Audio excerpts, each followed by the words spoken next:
So this is how to add bullet points on the Apple Notes application. So once Apple Notes is opened up, if you were to go ahead and be like, I don't know, A, B, C, D, etc., you could also do it manually as well. So you can easily just press 1, press dot just like that, and you can create a list like that. You can go ahead and just do a hyphen like this, and it'll go ahead. So let's just go 1, 2, 3. That's one way you can do it. It's manually, it's pretty simple. But if you wanted to change this to bullet points, select the text right here. Then go to this middle bar where it says capital A, lowercase a, select that.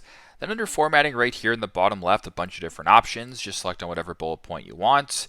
And then you can go ahead and do the exact same thing. A, B, C, D, etc. So yeah, pretty simple. That is how to add bullet points on Apple Notes. Thanks again for watching, and I hope this helps.